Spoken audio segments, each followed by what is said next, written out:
Welcome to the Larkspur City Council. It is July the 17th at 6:30, and we have Dan Hilmer. Hi, Dan. May we have roll call, please? Shannon.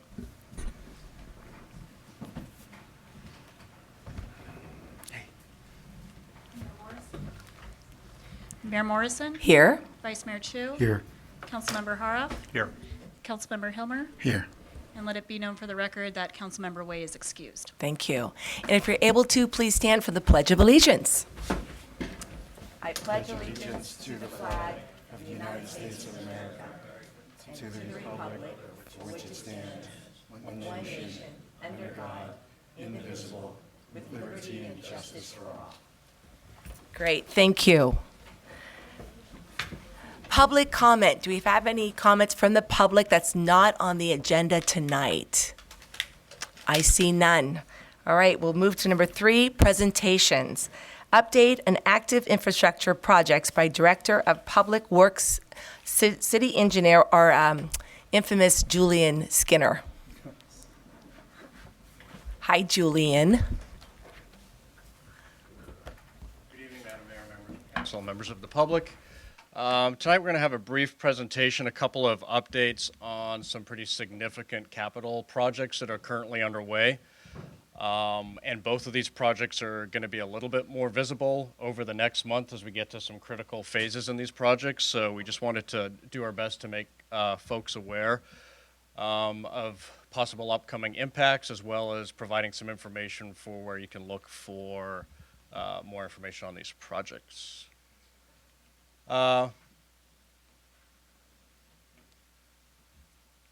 So I'm primarily going to be talking about our paving project and the Bon Air Bridge replacement project. I'm going to start with the paving project. So this is our approved Measure B paving plan. It's a 5-year plan to pave all the streets in Larkspur that haven't been paved over the last 5 years. And this was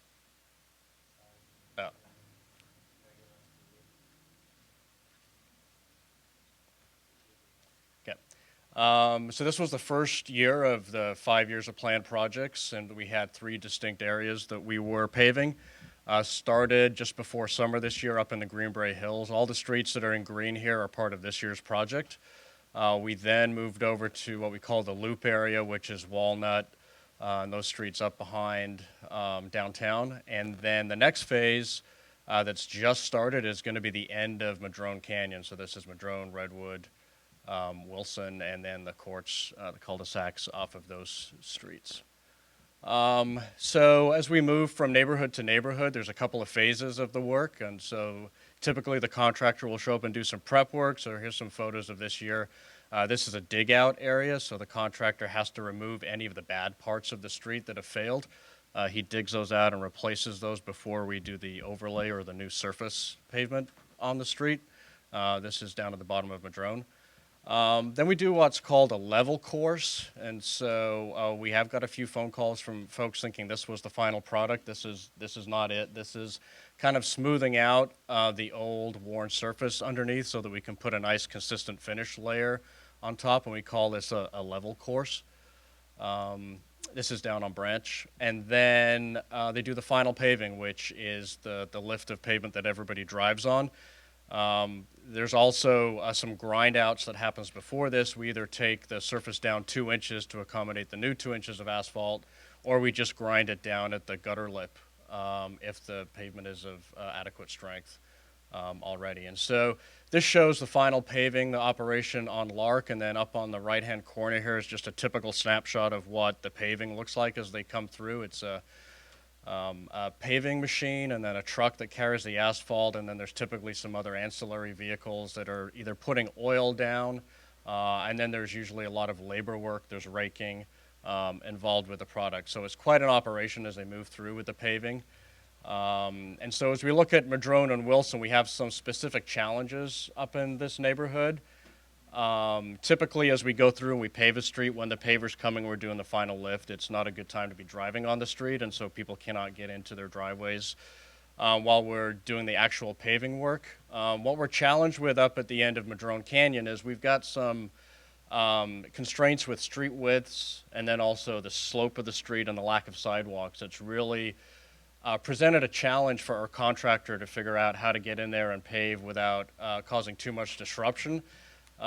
We've been looking at this section with him. This is a blow up of Madrone Canyon. This is going basically this year's section, so it's Olive on the right all the way up to the top of Wilson. And we've been looking at all of these areas here are areas where the paving machine will physically take up the entire width of the available street. And so there's no availability to let traffic move by. And so the contractor's plan, much like what the pipeline contractor that was working prior to the paving project, is to have delays of up to 20 minutes to accommodate the work to take place and then move over and let the traffic by. The issue here is with the paving project, we can't move the paver every 20 minutes. In some of these locations, when the paving machine is started, it's got to finish a certain stretch of road. And so we've sent out a notice to the neighborhood letting them know that in conjunction with the contractor, we've looked at the street and we agree that there are some physical constraints up here that make it physically impossible to safely pave these streets and allow the public access by. We're still working with the contractor. We've got another meeting tomorrow. We're really trying to drill down on what the schedule will look like. We've sent out a preliminary notice letting folks know of these conditions and that there are likely to be some full-day closures that are required to accommodate the paving. Now, a full-day closure is not uncommon in a paving project. Again, you don't want to be driving once you put the paving down. But the unique thing here is because this is such a long section, everything here in green is one way in and one way out until you get to Olive. So unfortunately for some of the folks that live at the top of Wilson, they're not just going to have the inconvenience of the day the paver's in front of their home. They're also going to be impacted as we're further down the hill and we're working on areas that are going to have to be closed to accommodate the paver down there. So they are unfortunately going to see multiple closure days. When access is going to be restricted. And so we're still trying to, as best we can, fine-tune those dates and give people as much advance notice as we can when we're going to be restricting access. But there's one thing for certain, and that's the schedule changes every day. The contractor is getting asphalt, competing with all of the other contractors out there to secure asphalt from the plants. And then we get into unknown conditions. Sometimes there's an equipment failure, and sometimes there's a section of the road that we discover needs a little bit more prep work before we can pave. And so we do have a schedule from the contractor. We have some projected dates, and when we get more confidence on those dates tomorrow, we'll be updating the schedule on the city website to give folks as much heads-up notices as we can. And I want to emphasize that we're really only going to restrict those closures to when it's absolutely necessary. This is not a thing where we're just letting the contractor have at it and it's easier for them to do it. It's really, we have some significant physical constraints here with the projected work and with the width of the road that we're having to deal with.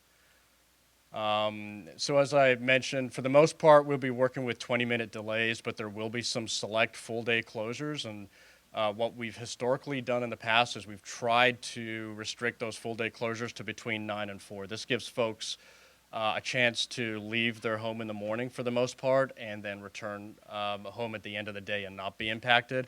It obviously is an impact for folks that need to shuttle back and forth throughout the day. And we ask for anybody that has any special conditions, any special deliveries or anything, get as much information from the public as we can. We share that with the contractor and we try to accommodate. And the other thing that I'll mention is that even though we're showing that there's going to be limited access and sometimes no access, we're working with emergency services, we're working with fire and police. They're going to have full knowledge of where we are and what the impacts are. And if we need to get emergency vehicles up there, then we will figure out a way to move the paver. We will have to sacrifice that little section of paving to let an emergency vehicle through. That's kind of standard in the industry.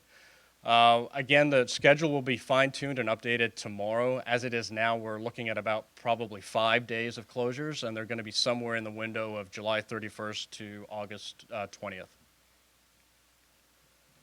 So how to stay informed. So the city did send out a letter to all of the residents beyond that pinch point at Olive where we're going to have restricted access.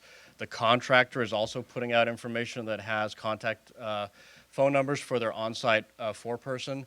And then CMS boards, this is a changeable message signs. These will be updated with actual closure dates as we move forward when we know what sections are going to be closed and the addresses between. Here's a picture of one on the lower end of Madrone, and they're typically more informative than this photo. The camera just captures the snapshot of letters at the moment, but they will have information such as road closed and dates and addresses.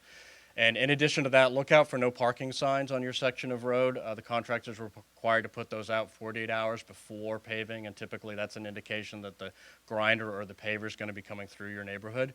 And then the city website. So the link here is on the city's homepage, Fixing Our Roads. The very first item on that at the moment is the contractor's paving schedule. Again, wait till tomorrow morning after we have our meeting with the contractor, because we'll be updating it with the latest information. And as we move through Madrone and we see where the contractor's progress is, we'll be updating that schedule on a daily basis and pushing that. So that's really going to be the most up-to-date information for folks. The contractor's going to do their best with notices, but again, they're going to try and provide a 72-hour notice. But when some of these things change from day to day, the best place to get the most up-to-date is going to be the city's website. And then as soon as we finish with the paving, we're going to start right into the curb ramp project, which is on your consent agenda tonight to award a contract. That's about 150 curb ramps, which are required under federal law when we repave a street. And so we anticipate that starting middle of August and lasting through to the middle of May, or sorry, the end of May next year. I'm going to quickly skip over to the Bon Air Bridge. So this is our 4-year reconstruct project, started in May of last year. Last time we came to you in the spring, we had an update. We were just doing the trestle. So the bridge is at the top of the screen, and then the temporary trestle, which they're using to construct the new bridge, is shown at the bottom. And we were drilling the piers down into the bedrock about 100 feet below the creek the last time we were before you. And here's a shot from today. So the blue arrow shows the top of one of those piers, 8-foot diameter, that's just peeking out of the water there. And then what's on top of it that kind of looks like a boat is called a bent cap. So that's the structural member that the girders that will hold up the bridge will sit on. And so as you kind of look in the back, there's the old bridge in behind. And so the next thing is these long girders, which look like this. These are all been cast. They're down at the factory in Lathrop. Those will be brought up to the site, and they will sit on top of those bent caps. And then they will cast the bridge deck on top of those. So that leads us to what's going to be the most impactful part of this project, and that is a road closure, or a bridge closure in this case. So scheduled for August 5th through August 11th, and this was contemplated in the environmental document and in the contractor's bid. They're allowed 3 road closures, 1 for each north side and south side bridge girder casting. These things are 4 foot tall, 80 feet long, solid concrete full of rebar. They're going to be picked up by 2 cranes and moved into place. Not the kind of activity where we need people driving back and forth underneath them on the bridge. So for safety reasons, the bridge will be closed starting on the 5th of August and all the way through to August 11th. That's the projected time frame for setting the 15 girders on the south side of the bridge. And this information is all available at the bonairbridge.com website. There's a construction notice here that was sent out to, again, all of the stakeholders in the project, all the neighbors, all the emergency responders. And so in addition to the bridge, we're also working on some of the approaches. And so I think folks that drive through there have seen that the intersection of Bon Air and Magnolia has been under construction for some time. So we're working into the bridge closure schedule to get in there and finish some of the things we need to do at that intersection. We've been waiting for PG&E to relocate some utilities there so we could finish this intersection. PG&E are out there this week doing that work. So if everything goes according to plan with them, in conjunction with the bridge closure for setting the girders, we'll take advantage of that and we'll get this intersection reconfigured. You can look in the photo on the left there. We've actually got some of the new signal poles, which are green, are already standing up at the intersection, and they're colored. The old ones are silver. Those come out eventually. And then we've already reconstructed the north side of Bon Air Road. There's a picture on the right is of the tractor pushing the asphalt down. It's about a foot of asphalt is how thick that road is going to be when we're all finished. And so the best way for everybody to stay informed on these projects is through the websites that are available. This is a snapshot of the city's homepage here. Under the quick links here, both of these projects are highlighted. The Fixing Our Roads page will take you to the most recent information for the repaving project. And then the Bon Air Bridge link will take you to the bonairbridge.com website. And that website also has contact information on. There's a hotline phone number on there, and there's also an email address for any questions on the Bonaire Bridge. So that concludes the infrastructure update. I'm available for any questions. Yeah, Julian, thank you so much. In fact, I've gotten positive comments about how transparent and informative you've been. So people appreciate that. Council members, any comments for Julian besides? Amazing. Even this consent calendar, it's amazing how much you got accomplished. So thank you. I do know you have someone that wants to show respect to you. So Cindy, do you want to come up and say a few words about Julian? Thank you. Is this on? Can you hear me? Not, yes? Okay, we have a yes. We have thumbs up. All Yes, right. Cindy. For the disabled, safe routes to schools, senior walkers, and all other pedestrians and cyclists who live in Larkspur or who travel through. The 4 consent calendar items with the ADA bike ped infrastructure improvements to be followed by Measure B roadway repaving will transform Larkspur into an example of what can be achieved with foresight, expertise, and a lot of hard work too. While it's difficult to choose, I'd like to call out especially the path along the northbound off-ramp, the 101 off-ramp. When the first public outreach meeting was held in April 2015, Bill Whitney of TAM told me he'd never in his entire career had so many responses to his invitation to add your name to my mailing list for a bike ped project. Though many cyclists squeeze along the existing narrow path, I'd say there are an equal number of pedestrians. They walk to the ferry, to Marin Country Mart, to the cinema, and some turn west to walk to Bonaire Center. Soon they'll be walking to Smart. The news that construction will begin is super marvelous. And while TAM and Caltrans will be developing this particular project, it couldn't have happened without Larkspur's assistance. In short, I feel like our DPW has brought us Christmas in July. Very nice. Thank you, Cindy. It's always nice to hear nice words, so thank you for that. Okay, we'll move on. So we'll move on to the consent calendar. Dan, I know that you want to, there's a correction for 4.6. Want to explain that, please? Yes, Madam Mayor. I think in the package you received in the published versions, there was one attachment missing. It's on the dais. It's item 4.6, attachment number 3, which is a copy of the agreement in question with the county. You now have that, so you can use it as part of your consent calendar. Great. Thank you. So Dan, that's when we vote on the consent calendar, make a That's motion. part of That's it. already part of it. Yes. We don't need to continue. All right, thank you very much. Anybody from the public want to pull anything from the consent calendar? James? Request 4.5, removal for comment and question. 4.5? Yes.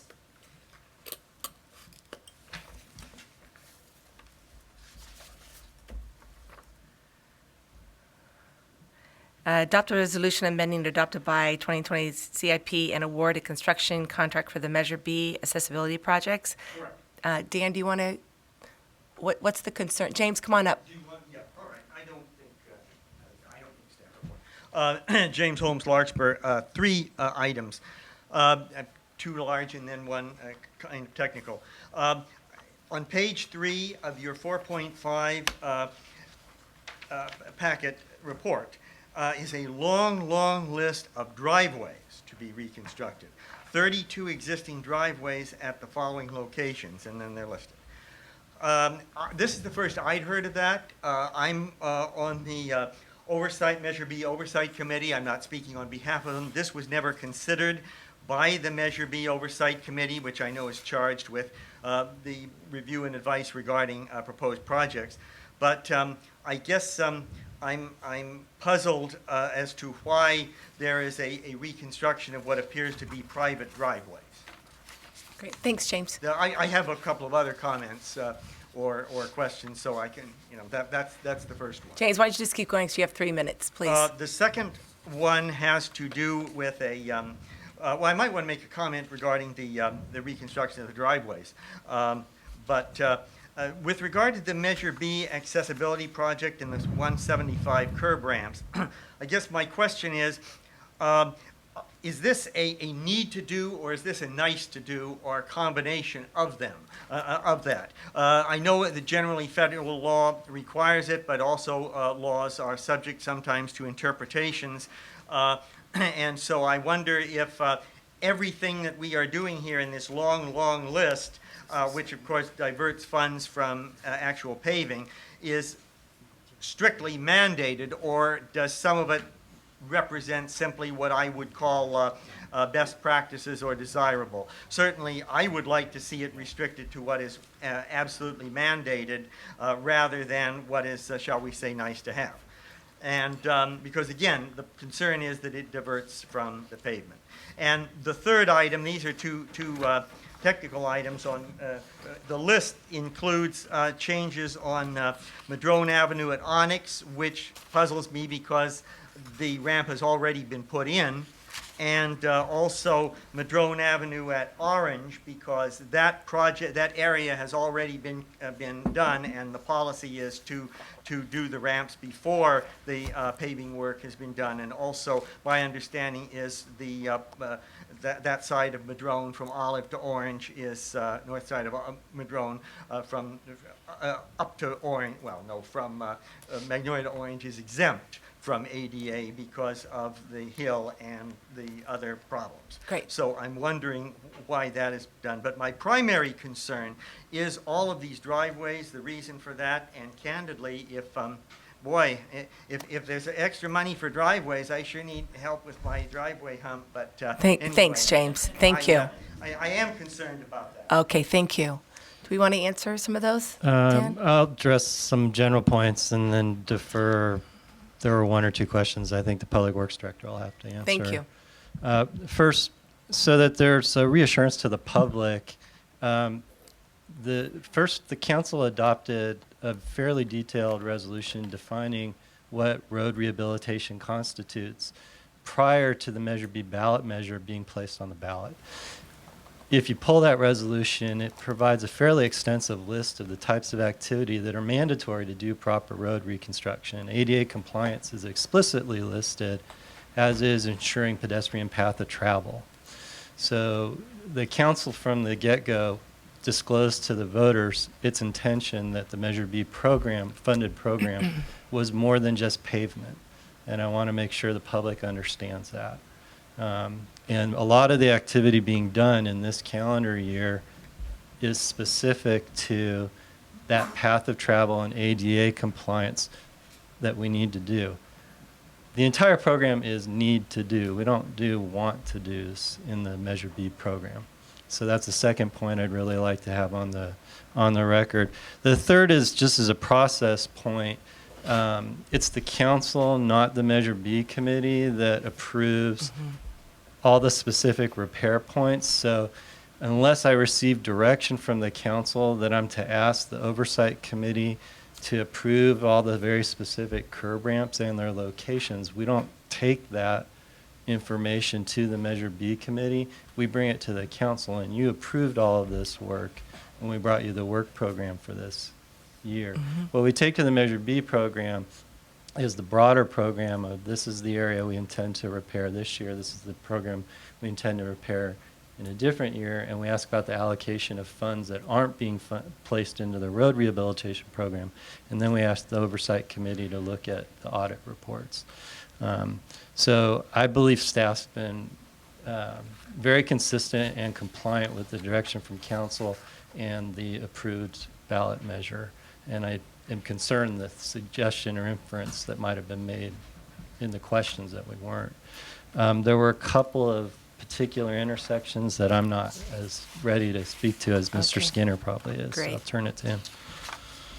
Yeah, so as a follow-up, we also hired a certified access specialist to assist us with putting these contract documents together. So they have looked at all of these locations.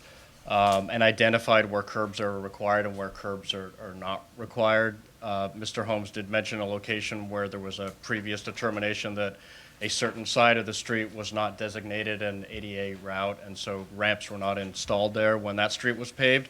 However, we're paving some side streets that are off of Madrone, and our CASP consultant has directed that for those side streets, there are ADA improvements needed. So there are a lot of locations where we may have paved, say, a main line road and not put the ramps in. Now we're coming along and we're paving a side street, and the side street does trigger the ramp. So yeah, these improvements are all required per ADA. They're not technically all required today, and as we explained when we went through the Measure B program, we're going to get the best costs to do the 5 years worth of paving ramps all in one project. So yes, these are all ADA improvements that are triggered by the paving program, not this year's paving project. So we're going to see ramps all over town on streets that we're going to be paving 2-3 years from now. So yes, these are mandated over the course of the Measure B program. And these are just the concrete improvements. I think, we've probably focused on curb ramps when we're talking about ADA improvements. There are some driveways that are in here because it makes sense to do those now while we're doing concrete work and we're doing the ramps. There will be other ADA improvements that are traffic signals that are not incorporated into this project because this is concrete, but you'll be seeing those later on, and they also fit the language of the Measure B as far as improvements that are triggered by the paving. Great, good. Thank you, Julian. I'm going to bring it back to the council. Did the council have any questions with the consent calendar? No? I need to read something before I ask for a motion. Let's see. Before I entertain a motion on the consent calendar, I'm required to enter a statement into the record regarding consent calendar item number 410. As of January the 1st, 2017, state legislation, SB 1436, requires every legislative body of a local agency to orally report a summary of proposed actions on salaries, salary schedule, or fringe benefits of executive-level employees. In summary, if approved, the city manager's new contract would increase his base salary from $199,138 per year to $206,108 per year. It would award the city manager a bonus equal to 5% of base pay for achievements of goals set out in the previous amendments to his employment agreement. It would also provide additional personal leave equal to 5 days. No other changes are being contemplated. With that, may I have a motion for the consent calendar? Move to approve the consent calendar as amended. May I have a second? I'll second the motion. All in favor? Aye. Aye. Great, thank you very much.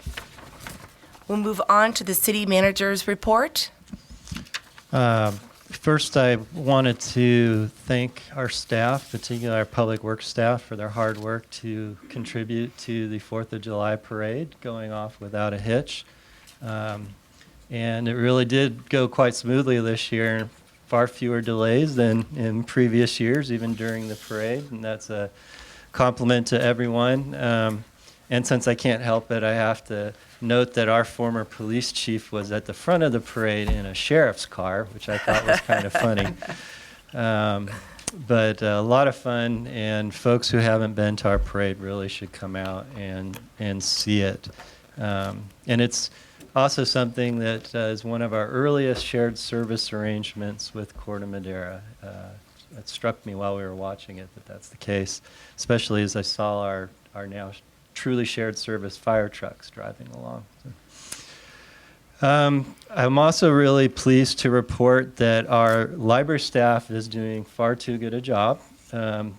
We are doing so well now with our programming that we actually had the fire marshal end one of our programs in this room because we had too many people in the room. We've gotten the word out. People are coming. They're bringing their families, particularly to the ones oriented toward children. And we're now having to figure out how we're going to accommodate these crowds. And we're trying things like having split programs, one in the morning, one in the afternoon, back to back. We're trying to find other venues. But we're a victim of our own success. So, That's wonderful. Kudos to the staff. Also want to acknowledge that we've completed yet another super cool summer school, and the recreation staff is catching their breath. In fact, The recreation supervisor, Nick Stone, went on vacation the day after summer school ended, probably to recover from 4 weeks of real challenge to make that a fun, safe place for youth in our community. And attendance just continues to go off the charts. Parents in our community know that you kind of need to sign up the week we open signups, or you're going to miss out because it's that popular. And then lastly, just note for the record, the council has chosen to cancel its regular meeting of August 7th. Great. Thank you, Dan. Any questions for Dan? Okay, I see none. I'll bring it back to the council. Do we have any council's report or comments? Kevin? Okay. Well, I just want to start by echoing our city manager's glowing praise for Larkspur's contribution to the July 4th parade. I thought it was a terrific event. I always get a big kick out of participating in certain activities related to the parade, including the flag raising ceremony at the American Legion Hall earlier before the parade. And this year, again, for the second year, at the invitation of the Chamber of Commerce, I served as a judge of all the entrants passing by in Larkspur. And I assure everyone that I was completely unbiased in terms of the way in which I allocated my own decisions in favor or not so much in favor of our sister city and their entrance. More seriously, I want to report on a meeting of the MCE Clean Energy Board on June 20th. During that meeting, and I'm on that board and the City of Larkspur's representative on the board of directors, at that meeting, MCE did approve what I think we believe is a modest rate increase for the energy generation component of the bills that we'll all be getting for our power. So the average increase will be about 5% across all rate categories. It's a little less than that for residential. And again, it's only for the energy generation component of the bill. It has no impact on the remainder of the bill, which relates to costs by PG&E primarily for the transmission component of the service that they provide. We've invited the MCE staff to come make a presentation to the Larkspur City Council. I think that may have been set up. There were some questions about the timing of that, but Dan, if you have a date for that? I do not have it with me. I'll Okay. check what it is. Well, let's make sure the public is aware of that, because this is a significant thing for MCE's board to have done. The last couple of years have not seen rate increases for a variety of different reasons.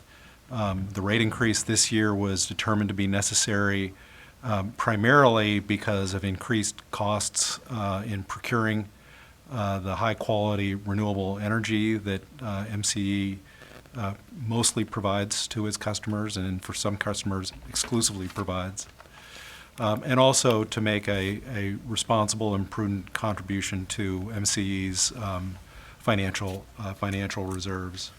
So it took a lot of discussion within MCE's board to make this decision. But the good news is, even with this increase, MCE's rates are still and will remain below what PG&E would be charging its customers for the same rate categories. And that was an important consideration for MCE's board in making that approval decision, to continue to be at or better than PG&E's cost structure, while still providing what we believe to be, a far superior product in terms of its the mix of renewable energy, solar, wind, and other resources in what we provide. So we had that decision. We'll have a presentation by MCE staff at an appropriate time. We'll report on that so that if the public has questions that they want to ask MCE staff about that, they'll be available to respond. That's all I wanted to talk about. Great. Thank you, Kevin. Dan? As the representative from Marin County to the Smart Train Board, I spent the afternoon at our board meeting today, our board mostly discussing safety issues related to the fatalities recently having taken place in Sonoma County. We've had 5 fatalities in 3 weeks, 3 of which were people deciding to take their own lives. So we discussed at great length, and I think this will come forward as a countywide discussion on as a public health issue regarding mental illness. Just the incidence of it is so great, and it seems to be on an accelerated exposure. In addition, we talked about increased safety measures along the right-of-way. And so the message is be careful, please. There are quiet zones out there, all kinds of distractions, driving distractions, walking distractions. Just please be careful. So thank you, Madam Mayor. Yeah, thanks for sharing that, Dan. It's such sad to read in the news. Larry, no? For myself, the Larkspur Library Community Center Task Force is out and about amongst the community. They're now meeting in small neighborhoods to talk about the new library that we want to build on Doherty and fundraising. And they're really working hard to get out there and get the word out and try to find those interested to get involved and maybe even give funds to have the building built. We're also having a feasibility study that's going on. We'll get an update at the end of August, and they're also reaching out to the educational community. They're going to meet with the Tamalpais Union High School superintendent. So with all that involved, hopefully we'll continue getting people excited about our new Larkspur Library Community Center. Hopefully will be built. Okay, and then also the Larkspur Chamber of Commerce, we hired an executive director. So we'll be meeting her probably next month. So that's really good news. And that's all. So thank you. Public hearing, we have none. So we're going to move on to 8.1, the business item.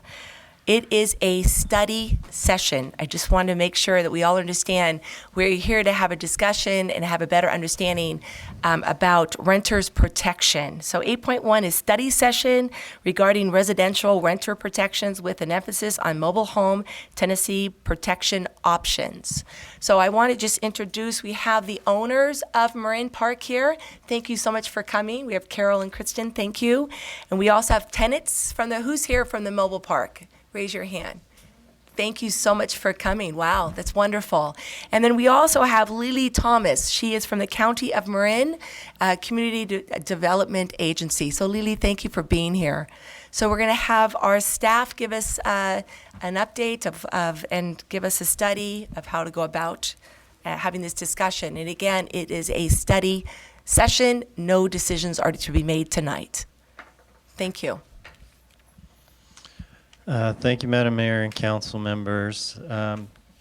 Before I begin my presentation, I offer from the City Attorney, Sky Woodruff, his apologies. He took ill today and couldn't participate in the meeting tonight. I'll try my best to sound lawyerly when you need me to in his absence. But as the mayor's emphasized, this is a study session that the council requested. When we agendize a study session, our intent is simply to introduce topics and provide material to the council so that you can engage in a discussion about whether you would like staff to be devoting resources to issues covered during the study session. So the anticipated direction from staff would be whether you would want us to bring any or all of these ideas back or other issues or questions that may arise during the course of the study session that you would like additional information about. I should probably place a further emphasis. For study sessions, we don't notify parties because no one's directly affected. It's the council being educated.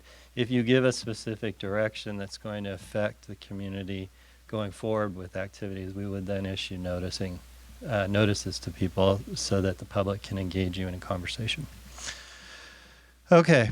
The council recently heard from members of the community who are residents of the Marin Park Mobile Home Park that they were concerned about the effect of rent increases on their ability to stay in their current living situation. From that, the council asked staff a number of questions about what is being done in the Marin community and perhaps even the broader Bay Area community in the area of mobile home rent control. Can I also say, Dan, some people are outside. Is there any extra chairs so they can come and sit? If so, can we make room? Come on in, please. Sorry, Dan. That's okay. Let's get people comfortable. There's 2 chairs in front or 1 chair?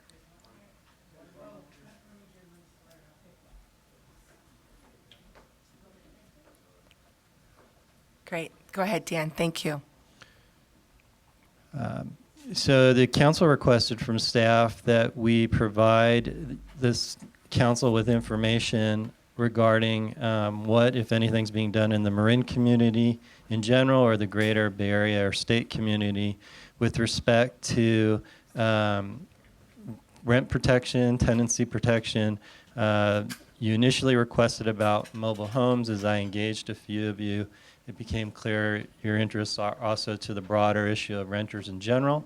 And in fact, when we started to look out and see what our neighbors in Marin are doing, a lot of what's being done actually applies to rental situations in general, not specifically to mobile homes. So we broadened the agenda item to cover issues that pertain to the entire landlord-renter relationship and not necessarily to mobile homes, but we did place an emphasis on mobile homes and provide you with some specific information about what other communities have done specific to that particular type of living arrangement. The report breaks down for you in some the following general topics. One is the term rent control or rent stabilization, which actually involves a government entity limiting the ability of a landlord to raise rents. And then also it gives you some background on issues specific to mobile homes in the area of rent control. Another concept that's provided to you is the idea that when rent increases are beyond the ability of a renter to manage and they have to relocate, that the landlord may be responsible then to assist with relocation. Another option that's provided to you that identified is vacancy control. That's specifically in the context of mobile homes. There are vacancy control laws that cap allowable increases for mobile home rental spaces, the land underneath the mobile home. The just cause eviction has gotten a lot of attention because that's one that has recently been adopted in other Marin communities. The just cause for eviction provides some additional parameters that are guidelines or restrictions that a landlord must meet if they're going to evict one of their tenants. And that is a local strengthening of what's already in state law and adding some additional thresholds. Mandatory mediation is essentially a local government entity creating a means by which parties that are in a dispute between a renter and a landlord are forced to go to a mediation. It's not arbitration, there's not a mandatory outcome. It requires that there be a mediation process that takes place. And then rental registry is actually one that we didn't find as common here in the Marin area, but in the broader Bay Area, you're seeing some of the agencies mandating registration of the rentals to help the government entity keep better track of them and having punitive or punishment or penalties for failing to properly register your rental. Right now, the city mostly relies on landlords to register because they want their business license. So that's how we tend to track the rentals in the community, through our business license database. This would actually be creating a separate database for that purpose. The staff report provides you with what's happening in 4 jurisdictions in Marin, which are the 4 that have been active in these areas. One is the city of Novato, which probably has the most diverse portfolio of these tools in place, and has been more active in the area of renter protections going back into the 90s. And as you can see in the report, they actually do have some forms of rent control in place, including restrictions around inflationary factors for rentals. The County of Marin at the end of 2017 put mandatory mediation in place. The county also followed up the next year by putting just cause eviction and rental registries in place. And that's been, I think, fairly well received and received a lot of attention in the media. The city of Fairfax sort of followed the county's lead and generally adopted those two programs along the lines of the way the county adopted them. San Rafael, I probably did them a disservice. They've been active in a lot of rent issues as far back as Novato, if not farther back. They actually have a mobile home rent stabilization ordinance. This ordinance actually ties rents in mobile home parks to a CPI, to an index. They've actually survived litigation challenging their ordinance.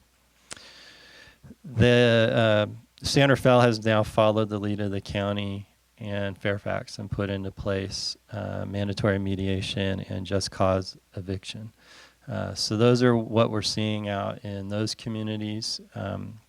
And if the council's interested in other things you've heard about in other communities, we're happy to do the additional research. We provided you with a lot of the staff materials from other agencies because rather than reinvent the wheel, I want to particularly note, I thought San Rafael had done a very thorough job of explaining and analyzing these topics. And so we provided you with that analysis. One thing I really want to emphasize is that a lot of these programs are in their infancy and their true impact to the agencies in terms of use of resources and money are unknown. You do see, if you read the San Rafael staff report, that mandatory mediation, they've budgeted $60,000 as a possible cost that they're going to incur. And the reason is to pay the actual fee for the mediator. The city, because they're mandating it, the city's going to pay that fee, and whether that's an accurate budget amount, we don't yet know. Dan Helmer? Is that figure and the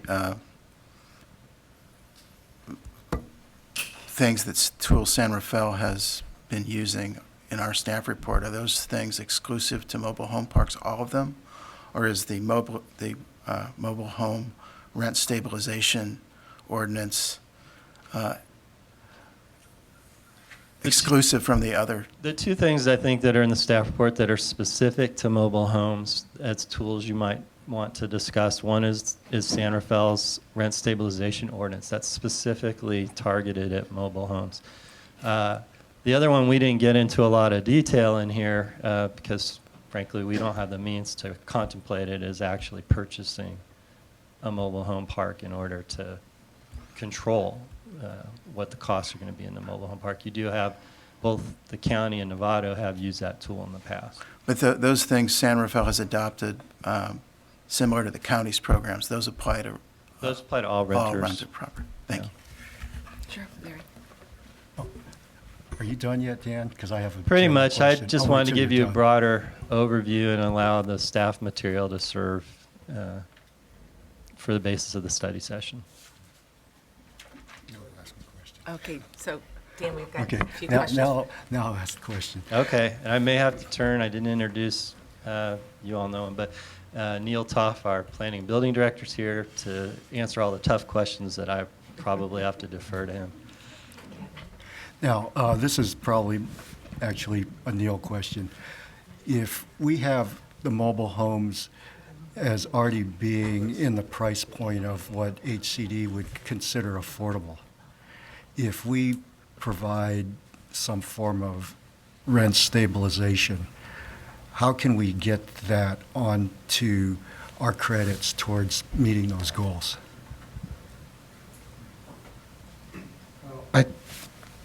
I I think that's an interesting question to review. If there's, by way of the ordinance, there is a control and we actually could see and recognize those values as falling within affordable ranges. It's not a typical sort of a recognized approach for deed restriction, and I may be thankful Lily Thomas is here from the county. She may be able to weigh a bit more in on whether that's an approach. But currently, they're not necessarily recognized as affordable units from a RENA standpoint. For one, we're not producing them. So the question would be, are we preserving, and there are provisions for actions to preserve affordability. So there may be a way of recognizing that through the housing element. Yeah, that would be the key issue there that you just mentioned, because we sometimes see where things then get converted to private ownership, in which case you might be losing what might be affordable stock, even if it's not classified as affordable for our own RENA numbers. It may be helpful, since not everybody in our audience probably knows exactly what we're talking about, but the Vice Mayor is asking about whether or not the mobile homes qualify as affordable under the counts that the state does. And the answer is they don't. I wanted to add, though, because I asked the same question to Neil a while back, the general plan, our general plan does mention mobile homes as a valuable part of the affordable housing stock in the community. So we've acknowledged in our own general plan that they're a valuable part of it. Yeah, and for the audience, what a couple of us refer to as RENA, it's an acronym for the Regional Housing Needs Allocation, and it's a number that the Association of Bay Area Governments requires each jurisdiction to meet at 4 different income levels. Great, thank you, Larry. Kevin, do you have some questions? Just a couple of questions. On the mandatory mediation program, you made the distinction between mediation and arbitration, and these types of programs all focus on mediation. Was there any consideration given to a mandatory arbitration program in lieu of mediation, or as an adjunct to it? I don't have an answer for that. I don't know if other communities have looked at requiring arbitration. I just wanted to draw that distinction because I only just today saw a copy of a report the county has, and I heard there's someone from the county staff here. I think all of the mediations that have been mandated so far have resulted in no change in the course of action. So people are meeting and they're having the mediation, but they're not mandated to change their minds, and so nothing. People should be aware it's a tool, but Right. its efficacy beyond causing people to talk to one another. Right, and that's why I asked the question about consideration of arbitration, because outcomes in an arbitration are very different than a mediation. And I don't know, I would want to defer to the city attorney and come back to whether that's Yeah. even a viable tool. I don't Well, know and, the and answer to when that. we come back and have some further discussion, I'll maybe bring that topic back, because I personally think that it's something that is worth considering. And you mentioned that Santa Rafael's costs were $60,000 for That's what that they program? budgeted. That's not a true cost. That's what they put in their budget. And how did they come up with that number, do you know? I think they must have taken the rate that the DA's office is charging and estimated the potential number of mediations that might happen in the first year. So would that be based upon the number of mobile home units that they have within their jurisdiction? Remember, that's all rentals. Yeah. Okay, so it's total for all rentals within San Rafael, so presumably there are a lot more there than there would be here, which would translate into And I may have just lower misspoke. Are they using cost. the DA or are they using their attorneys? They're using, well, they left it open under the ordinance They and left it agreement, open. but they are using I think they're now contracting with the DA's They are, office. okay. Yes. Okay. Okay. I wanted to ask that question because throwing out a number for San Rafael is kind of like apples and oranges with respect to what it might cost to implement within our smaller community. That's why I cautioned. It's what they budgeted, but we just don't know. and until they've gone through a couple fiscal years and we can actually see what these three agencies' true costs were. Sure. I think you're right. Our cost, if we were to implement this, would land somewhere between Fairfax and San Rafael, right? Because if you just think about the number of units, that seems Right. likely. And so and I've got one more set of questions, but just to finish off that point, regardless of what the amount is, how does San Rafael, does that money come out of their general fund, or are there some special purpose funds that they use, or special assessments that they use to generate money to pay for that program? And what are the options there? I believe it's coming out of their general fund, but I can double check and get back to you. Okay, because that would be, in terms of our consideration of that. Yeah, we may want to, if we're going to think about that as an option, I think we may want to think about ways to make sure that we're funding that kind of a program that's, fair to all the participants, including the city. Well, can I piggyback on that one, Kevin, too? Yeah. I think the county, and Lily, I'd love you to come up when one of you get a chance, not now, Kevin's got some more questions, but I think the county also helps pay for the mediator. Well, all the jurisdictions need to pay for the mediator because they're mandating Right. the process. I think what the council member's getting at is where's the money coming from. Right. I would suspect the county, which has a wide array of tools of dedicated monies coming from a variety of sources, might not be pulling it out of their general fund, but the cities might be because we don't have access to the same types of federal monies for some of these types of programs that the county. And I may be wrong. I'm not certain. Okay, let Kevin. Yeah, it's just an issue. That's why I just want to ask it in this context. We can come back and talk about it a little bit more. But I think that, to the extent that we consider that as an option, the funding for it, even though it's not the greatest amount of money in the world, it's still material, and we ought to make sure that we're funding it in a way that's appropriate for the purpose. And speaking of money, you mentioned as one possibility that we really didn't cover that much, again, for financial reasons, which would be the cost of acquiring the mobile home properties. Was there any assessment about what that cost would be, number one, and if there was an assessment, again, what would be the possibilities in terms of finding resources in order to pay for that if we were to decide to explore that route? I've made no assessment. I feel very comfortable saying the city's not in a position to purchase a mobile home park.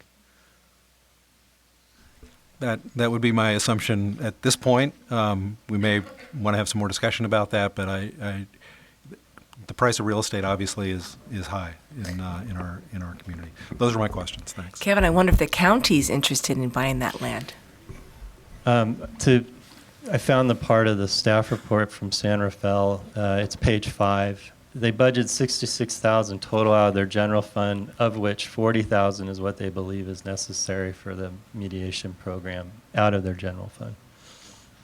Okay, thank you, Dan. Dan Hilmer? Thank you, Madam Mayor. As part of the information gathering, we're comparing approaches taken by several other communities and looking for relevance to our situation. The number of rental housing units in Fairfax versus San Rafael compared to the overall, is that something that as a percentage would have meaning? The reason I'm asking is because my recollection of reading the Larkspur general plan anyway, and from discussions, my understanding is because of the part of Greenbrae that's included in Larkspur's jurisdiction, the multifamily unit versus overall in Larkspur, we're close to 50% multifamily. And that doesn't include other rental units. So I'd be interested in knowing how that I may need to defer to the planning director, but I'm not sure all of those are rental properties, but you are correct that the area north of Corte Madera Creek's among the most dense area in the county in terms of residents, because there are so many multifamily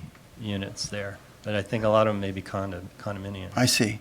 Yeah, And you're right, it's close to 50%. It's like 49, 51.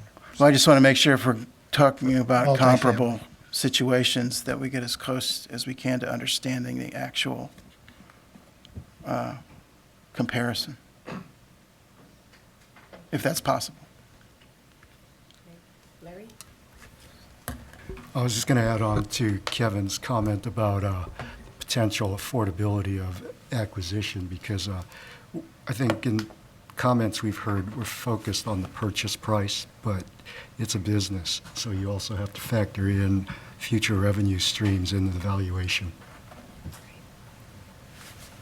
Okay, any other questions from the council? No. I'm going to go ahead and open up to the public. Lily, I know you wanted to say a few words about the county. I just want to address. I need you to come on up, please. And these questions are all about what we've just got done discussing. Yeah, I just wanted to Study. address some of the, Lily Thomas with the Marin County Community Development Agency.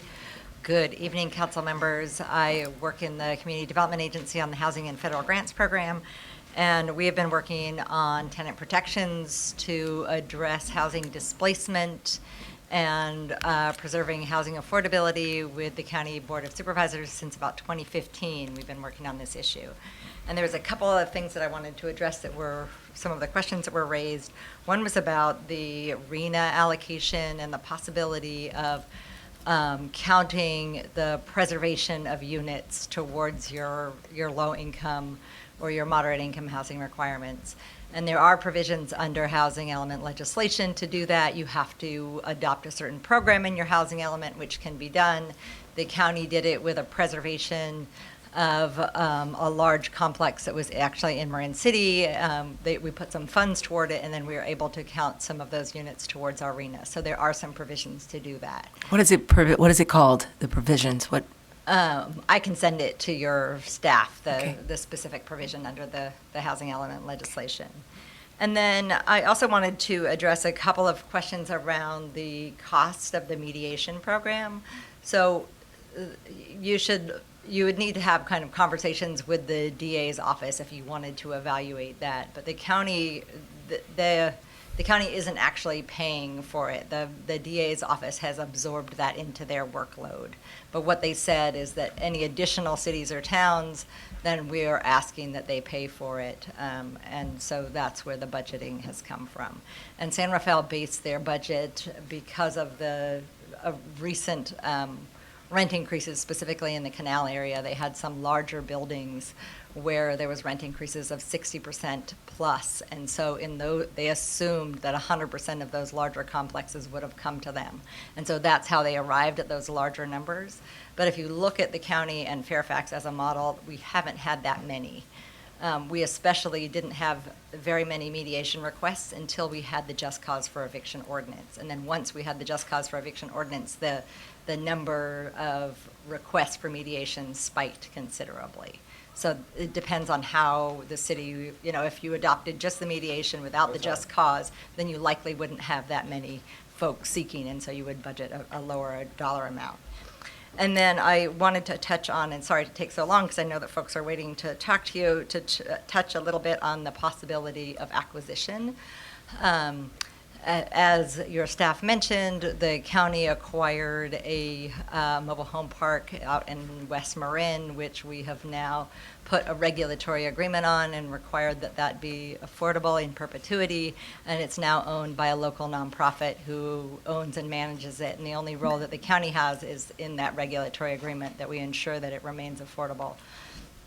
So there's different models, whether or not the city actually owned it. There's other models. We have a local nonprofit who is located here in East San Rafael who has expressed interest and says, if you ever hear of a mobile home park that's for sale, we would love to put that in our portfolio and have it as part of our affordable housing stock. And so there's different funding sources that could come in to do that, in addition to local funds are available through the federal grants program, the county's housing trust. There's other possible funding sources, as well as future dollars through the SB2 grants that are intended to increase production. So I just think that there's a number of different options for looking at that. Great, appreciate it. Any questions for Lily? No, I just want to thank you for those comments. They're very, very, very helpful, and I think we would, I certainly would be very interested to hear what opportunities might exist in the nonprofit community for contributing to whatever solutions we come up to this very important problem. Yeah, thanks Lily for coming tonight, appreciate it. Any,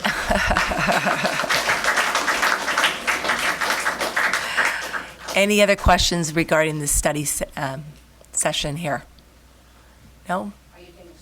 You can come on up and ask a question about the yes, you may.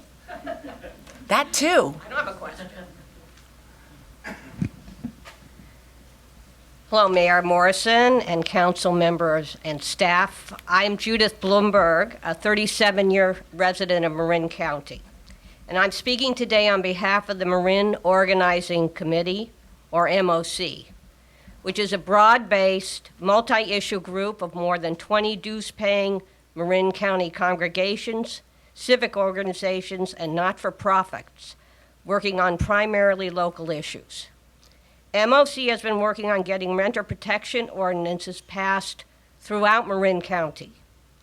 According to the 2016 census, 52% of households in Larkspur are renters, and 49% of those renter households were paying more than 30% of their income towards rent.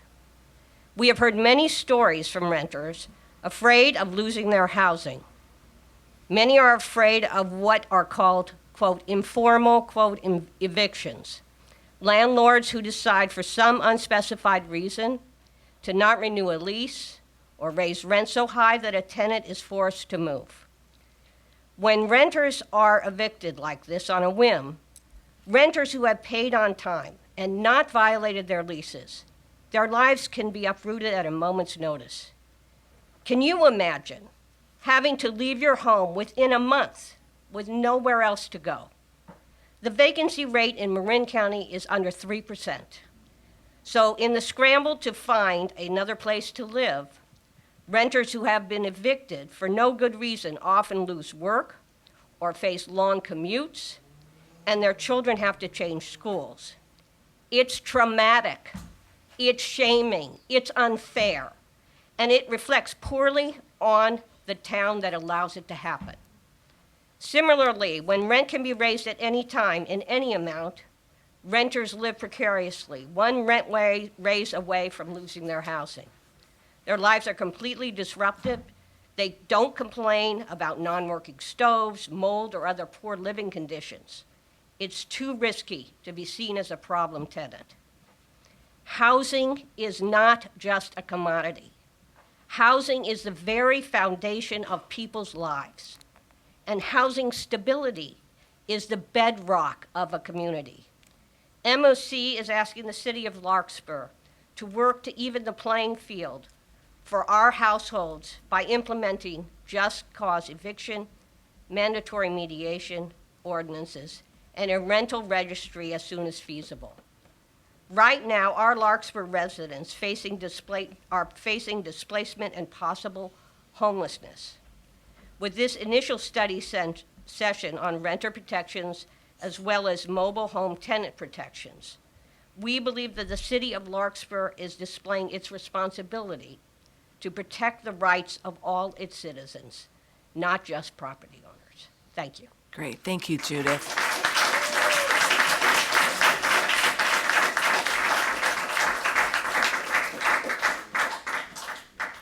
Anyone else? Please come on up. Good evening. My name is Astia Serkers. I am a staff attorney at Legal Aid Marin. We serve the poorest members of the county, including your wonderful city. And I'm fighting a cold, but I'm here because this is really, really important.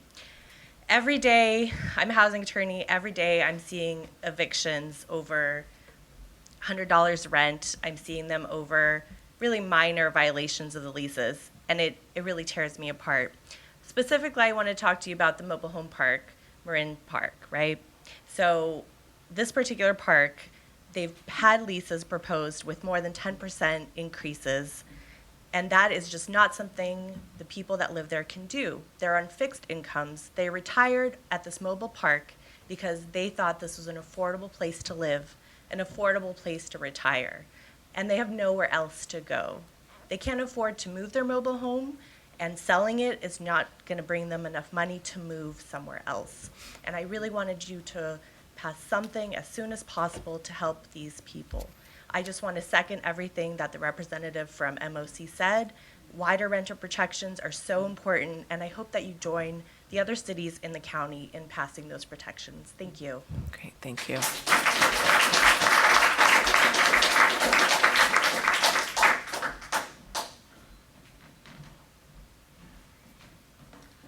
Thank you, Mayor Morrison and council members. My name is Bridget Gleason, and I'm here again on behalf of the tenant group from Marin Park Mobile Home Park, where I've lived personally for 24 years.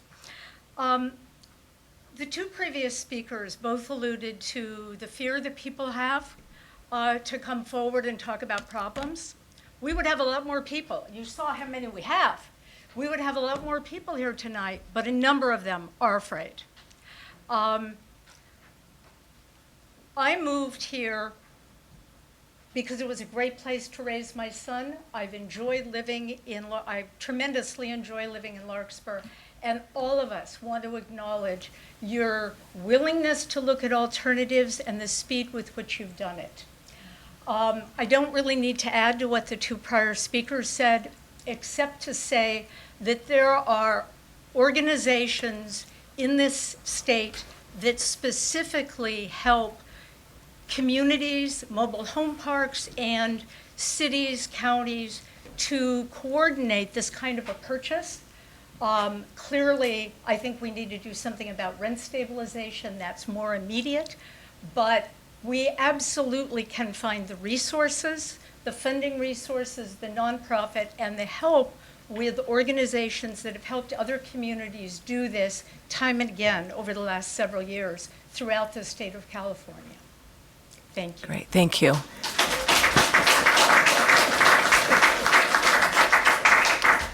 James, do you want to come up? James Holmes, Larkspur, and just perhaps to follow up what the city manager already mentioned, the preservation of the mobile home, and specifically with reference to affordable housing, is specifically referenced in, and indeed I think mandated by the general plan, specifically the 1990 general plan, specifically, which is still in force, as you know, specifically the land use element, page 34, goal 12 states, quote, maintain and provide housing in Green Bay East affordable to seniors and young families, end quote. That's goal 12. And then under that, as policy O, is encourage, quote, encourage trailer park to remain in the Green Bay East area. Now, I think policy O has been implemented to a certain extent by the zoning. However, of course, these policies are not exclusive iterations of what is required or needed to implement the goals. So it is, and while there is not any specific mandate with regard to Goal 12, other than to maintain or provide housing in Green Bay affordable to seniors and young families, certainly these kinds of proposals are within the scope of what is mandated by the general plan, and I think the council does have some responsibility to follow through with the requirements of the general plan in that regard. Thank you, James.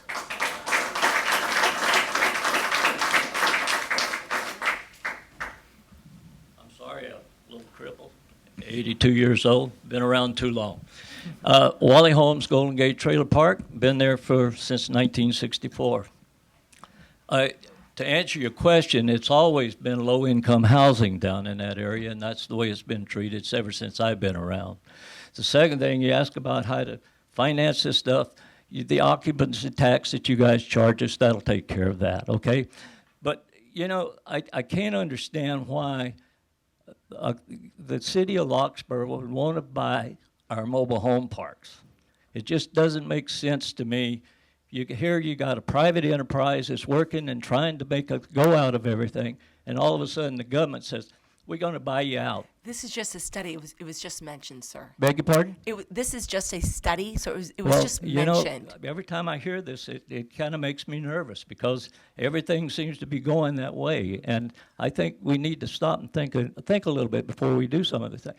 There's a mobile home residency law, and it's handled by the state of California. We go through that every time that we have to have an eviction. And to evict somebody, it costs about $6,000 to $10,000 time you go through court and everything else. It's not cheap.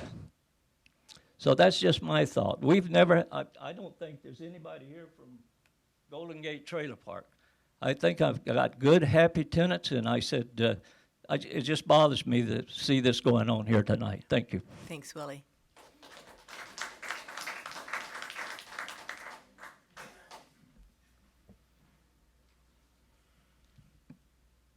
My name is Joan Dobkowski, and I'm a resident at Marin Park. I brought you a bunch of numbers, and I'm not going to spiel them at you because they're hard to keep in mind, but I will hand it over. But there are a couple of things I do want to point out. When we decide to purchase a home in the mobile home park, we go through a financial screening to make sure that we really are a good match for the park as tenants, but also financially. But that's once, so it never happens again. And there are people who are living at Marin Park for 10 years, 20 years, 30 years. So lives change, circumstances happen, we grow old, we want to retire, kind of things, and new younger families come in.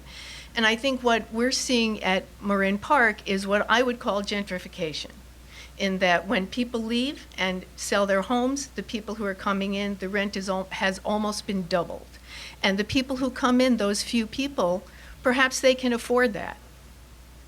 But it's only the most recent people there. The differential between income levels of the 90% of the people who live there and the brand new people who have found this is actually affordable compared to other Marin County real estate is vastly different. One of our concerns is maintaining the value of the asset of our homes. And the rule of thumb, according to the organization that's statewide, the Golden Gate State Mobile Home Owners League, is that for every $100 increase in rent, the value of our home goes down $10,000. So, yeah, sorry, in case you didn't know that. And I wanted to give you an example.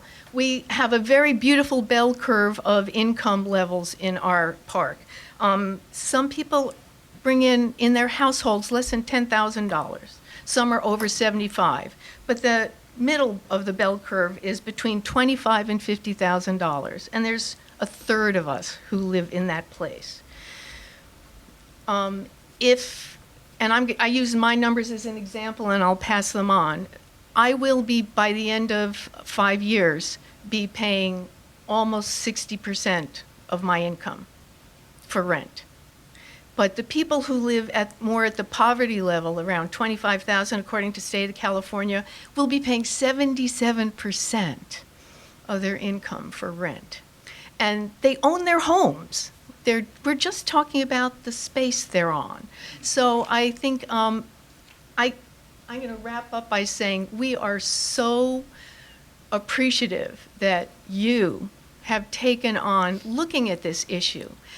We had no expectation of being heard. So I want to say thank you, and we all want to say thank you. Whatever the outcome is, we're floored by what you've been doing and can't thank you enough.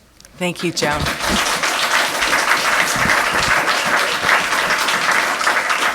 Come on up. Thank you, Joan. I'm Conrad Williams. I spoke to you when we first opened this thing, and I had a kind of a nice thing. I brought a copy of it. It's a good copy of what was going on, but I'd like to bring you up to date a little bit. On a note of our 50th anniversary of the moon landing, Apollo, I'd like you to know that a few years ago I had the chance to install an Apollo-shaped standalone fireplace from a home that was taken out of the park. And installation was passed by the state inspectors, and perhaps the last fireplace that's allowed in the park. I spoke to you when we opened the attempt to let you aware of we are losing valuable low-cost housing here in Larkspur. As the owners of the park I live in attempt to raise their charges for space rented to mobile homes to reflect Marin's current apartment fees. 3 years ago, the owners gathered the mobile home owners in their laundromat, the only space where a meeting could be held, to announce that a raise in rent of 5%. It seems that the children of the former owner were buying each other out, and the rent increase was to cover the cost of the changeover. We understood, although we were only used to the modest increases. But then the new owners in charge immediately started changing staff, letting go employees, and changing hours the office would be open. Then the time-honored bonus for paying rent, if you paid by the 1st, was changed to before the 1st. Then the new rent increase was changed to 10%. And that was followed by an increase of 10%, 25% in 3 years. And we had been told anyone selling their home, the new owner's rent would be much higher, and any new buyers not qualified for the higher fees would not be allowed to buy. The park has suggested that any poor owner qualified for a discount may get a 10% discount under a system they call MHET. But their system to qualify may take months to verify, although many of us already have state monitoring of our finances through Medi-Cal and food stamps. I've told the park management that some of us are already qualified, but was told they have no influence over who qualifies. Of course, they will have to pay the 10% discounts when and if it's all decided. I now have to borrow the money to cover rent and expenses. I have told the man who rents a room from me that his rent will stay the same for this year, but then I'm going to have to sell. But where will I go?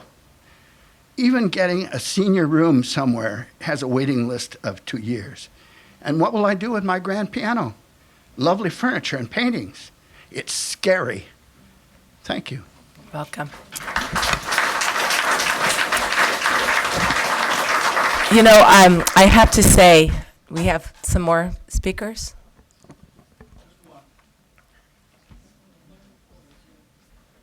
I'm a newbie. I moved in last fall. The sky-high rental rents drove me to buy a mobile home and pour a bunch of my savings into completely refurbishing it. The first lease that was handed to me showed an increase from the prior owner of 71%. The second lease, after I complained and cried poverty, and because it's a single wide, they were going to charge me a double wide price, came down to 36% increase. So I'm paying that now. Now I look at what other communities are doing. It just seems to me that Larkspur would do a great thing to take a page out of a few of these other communities' books who have already taken a close look at this issue and find ways of controlling the increase in rent to 5 or 6%, which could be considered affordable, and never increasing rent when transfer of ownership. End of observation. My name is Gordon Reynolds, and I'm a resident of Marin Park. Thank you, Gordon. Sure. My name is Catherine, and I bought into this park a few years back now. And the first thing I'd like to say is that this rent is over 60% of my income. Next, I put that because when I purchased, they said that the owner really cared about the people in the park and that a lot of the people were old and disabled, and they've been so great about being reasonable. And then the park got sold. And so I put my place on the market, I think it's almost 2 years now. And I started at 150, and now I'm at 90,000. So I've dropped my price by $60,000, and I haven't had a single offer. And in writing. And so also I feel that the way that this has been approached by the management, that unless you do a stabilization of rent in this location, these owners most certainly will push every single one of these people in here out without any consideration. I just got my lease today. I've been trying to get a copy of the lease for over a month, and I brought in my folder, and in my folder I have paid my registration fee for my unit, and I have a stamp from the state of California or whatever that I paid it. So I brought it in, and then I was told by the office staff that I couldn't have a copy of my lease until the owner had a private meeting with me. And so then I got another message saying, well, you're not, even though I've paid my rent early, I got another message saying, oh, you know what? You're not a tenant in good standing. And I'm constantly, even though I pay my rent early, I really have followed all of the rules in the park, and to the degree that I'm in my opinion, better standing than the park. But the language that is being used, and we're going to have a closed door meeting with you, and you're going to have to meet with 2 or 3 employees. And then the owner just keeps reiterating that she's a lawyer, like as if somehow that will make me feel safe. But bottom line is that I just got my lease, and I have only 13 days to look at this. I have not been able to go to the other meetings and borrow other people's leases because I have a family obligation and a very ailing mother that I need to care for that has had a stroke. So sorry. So I couldn't attend that. So I have 13 days to look at this. And the thing is that I do feel like under duress to sign this, because I've been told that if I don't sign this, then when I try to sell my place, if I get an offer in writing, that they're going to raise the rent to $1,200. That's just the rent, not including utilities, and not including the fact that you'll probably be looking at $1,200 as well for repairs and maintenance. I certainly am. And so that's $400 a month when you really get down to what it really costs someone. And the owners act as if, and when I could go across the way, I know people who pay $1,200 for a really nice apartment where you don't have to pay any of the maintenance at all. And they're just, these guys have absolutely no intention. Okay, thank you. Of Thank changing you. anything. All right, thank you very much. One more. We're just going to have one more, and we're going to.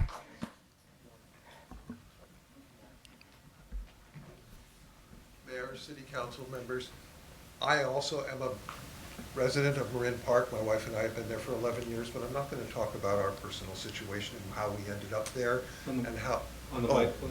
Yes, I'm sorry. And what is your name? My name is Tony Mekasic. I live in Marin Park. My wife and I have been there for 11 years. I'm not going to talk about our personal situation and how we came to live there. I'm a lifelong resident of Marin County. What I would like to address is some of the discussion that went on earlier in the evening. I understand, and I may be reading this wrong, from when the county interacted with the Mobilehome Park in Forest Knolls, which I think was referred to earlier. I believe that nonprofit organization that took over the management of the park is actually comprised in some way from the residents of the park. And I don't know how that works, and I don't know how accurate that is. But you have seen our interest in a number of your meetings here. Do not underestimate the possibility of involving us in our helping acquire the park.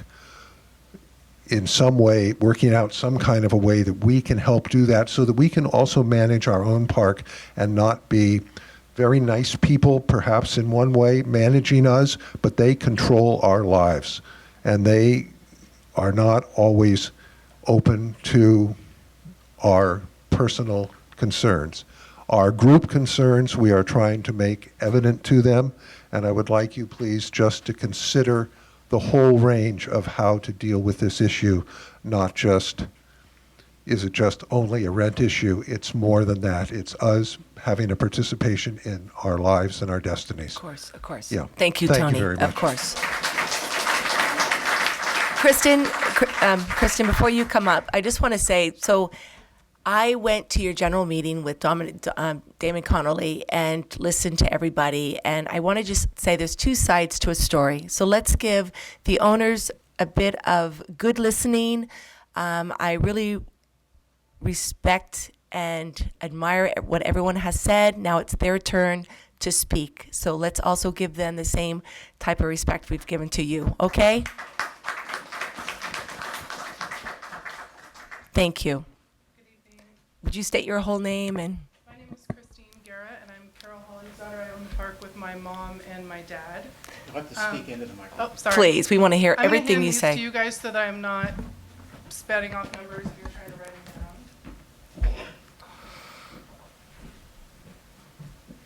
them down. So we are a family-run park. My grandfather started the park in 1957. My mom ran it for 25 plus years, and then she recently acquired it from her family in a trust sale. And I took over the park in October of 2017. We want to keep it a family-run business. It is our livelihood. We don't receive any concessions from the government. We don't receive tax credits or any other assistance to run the park. It is strictly a family-run business. I feel that we're being unfairly attacked. Our rents have been minimally increased in the last 25 plus years. And although they're increasing at a higher rate now, our rents are still disproportionately low for the area. So a few of the numbers that I wanted to tell you is that Marin Park consists of 89 mobile home spaces. 9 of those spaces are owned by Marin Park. 6 have sold at market value since we took ownership. So that leaves 74 that we're talking about that are getting long-term leases. Those 6 that were sold since we took ownership, we aren't increasing their rent. So that increased rent that they came in is staying that rent. They're not getting a rent increase. So including the 2019 rent increase, 70% of our residents pay less than $900 a month, including the June 2019 increase. 25% pay between $900 and $1,000, and only 5 residents in our park pay more than $1,000 a month right now. Our highest rent currently in the park is $1,111.84. That's including the 2 10% increases that took place since we took ownership. That is included, the 2 10%. Including both 10% increases. Additionally, something that we took part in when we started hearing from the tenants, one thing I do like to say is that we did this 5-year lease option at the request of tenants wanting to know what the future was going to be like. So we joined the Mobile Home Rental Assistance Program. This is a means-tested rental assistance program with absolutely zero cost to our residents. We paid the annual membership fee and all application fees for our entire mobile home park. If someone is living in our park and needs assistance, we will give it to them out of our pocket. And we are willing to do that for any resident that applies. We sent the information regarding this program to all residents in the mobile home park with their last rent statements in June 25th of 2019. I spoke to the Mobile Home Rental Assistance Program today. Only 2 residents have applied. So can you repeat that? I'm so sorry. Repeat what you just said. About the people that have applied? Mm-hmm. No. They'll go back 4 sentences. So we joined the Mobile Home Rental Assistance Program. This is a means-tested rental assistance program with zero cost to our residents. We've paid the annual membership fee, and we've paid all application fees for our entire mobile home park to apply.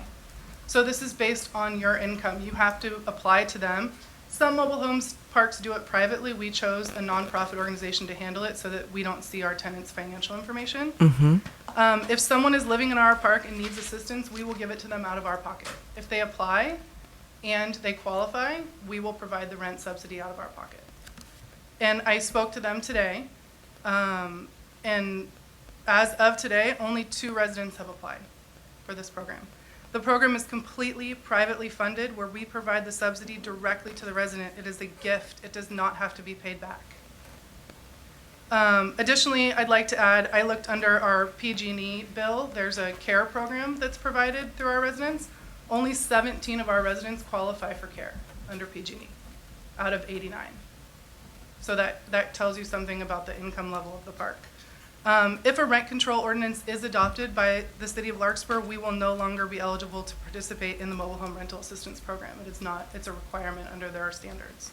So if we're under rent control, we can no longer provide that subsidy to our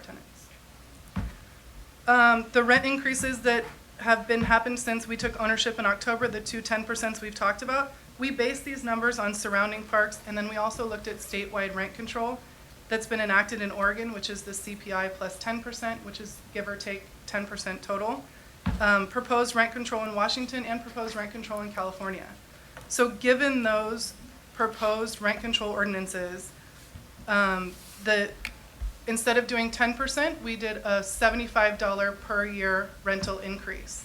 So instead of the reason behind this is to bring the rents in closer. So the people that are paying more rent, instead of getting 10%, they get $75. So their percentage increase is lower than the 10%. So therefore, under our proposed long-term lease, and you guys have this in your documents, our long-term lease percentage ranges at the $75 increase for June of 2020 is 6.75% to 9.12%. So nobody is getting an increase higher than 9.12% in June of 2020.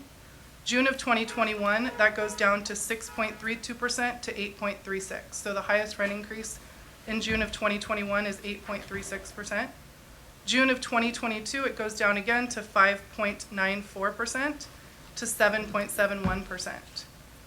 And June of 2023 is 5.61 to 7.16. Over the course of the 5-year lease, the average percentage per year is 7.64% across our park. The last thing I'd like to say is that our 5-year lease is assignable. So when people say that it's affecting the sale price of their home, the new person that buys the mobile home will get the same rent that that person had, the previous tenant had under their lease. So the leases are assignable to new tenants. Okay. Any questions to Kristen? Sure, Dan. How does one qualify for the rental assistance program? Are there financial thresholds? Yeah, so the second few pages of your packet have all of the mobile home park rental assistance information in them. And how long does it take? I think it says it takes 2 to 4 weeks to get accepted.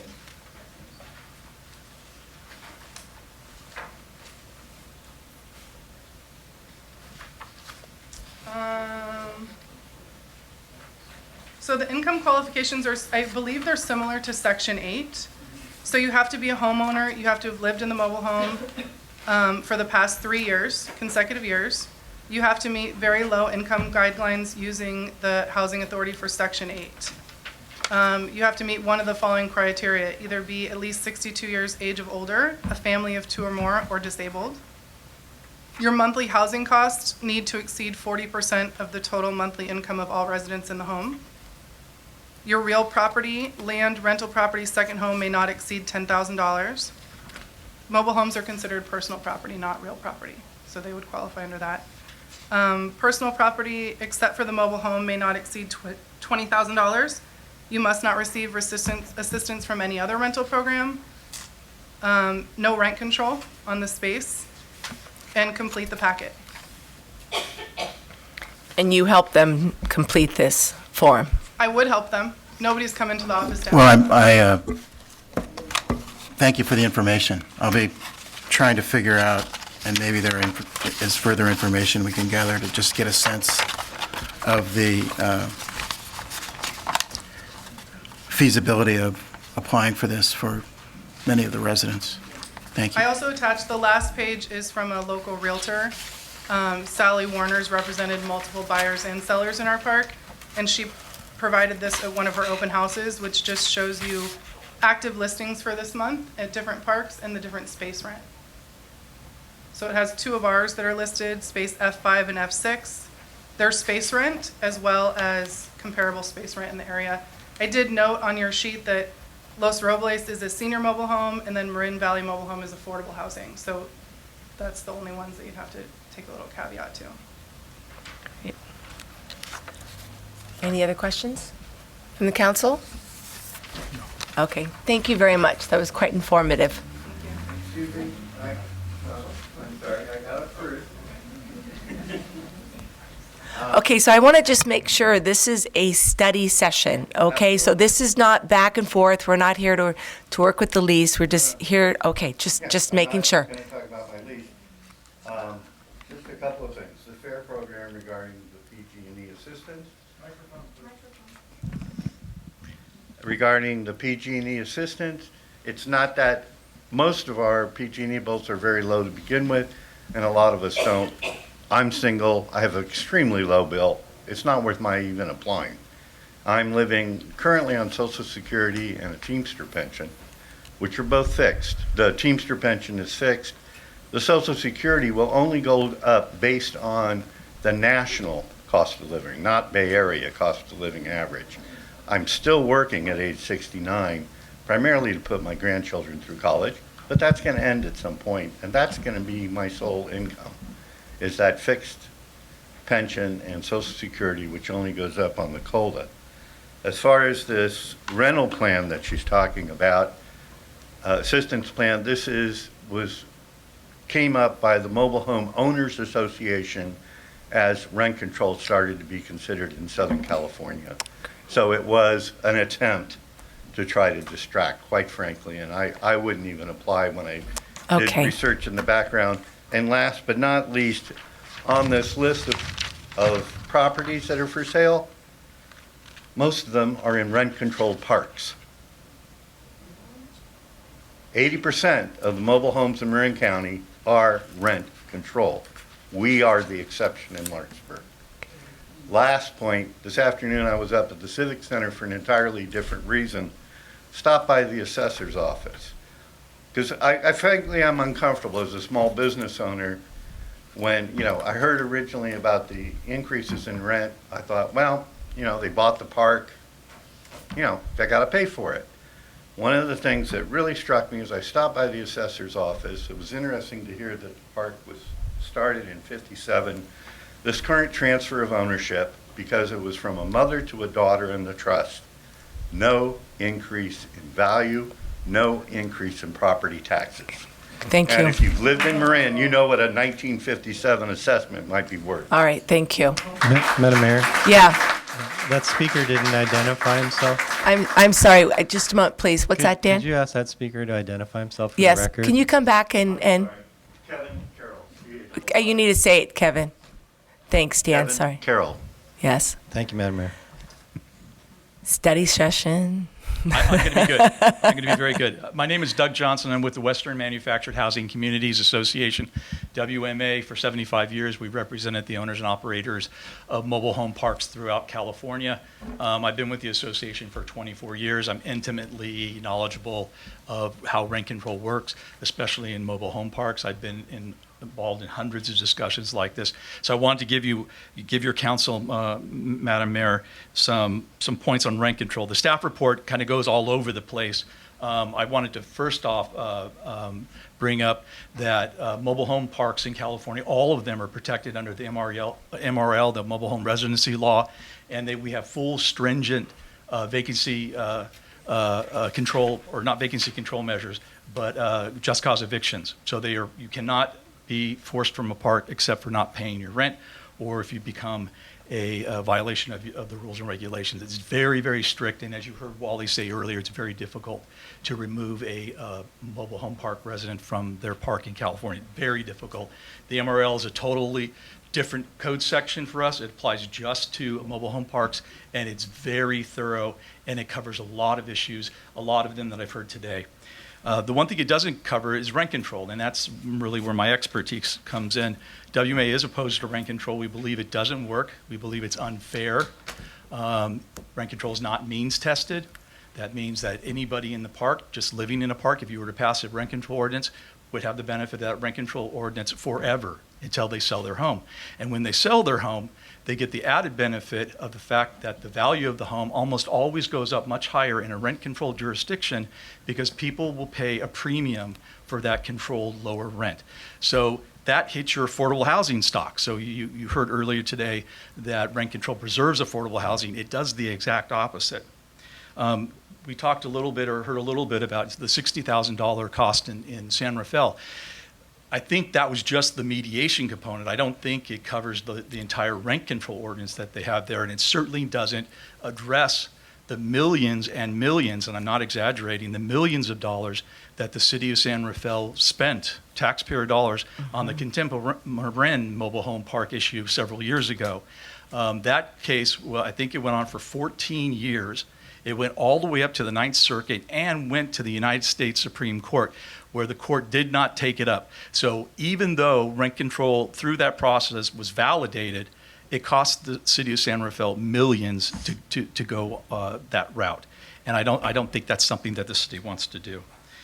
We talked earlier about how the city would pay for a rent control program. Typically, there are about 100 rent control ordinances in the state of California. We have about 500 cities and counties in California, so we're about 400 don't have rent control regulations. Typically, the common route is to pass a fee onto the park owner for the full cost of that rent control program, except for the litigation. That's something the city would have to take up with their general fund.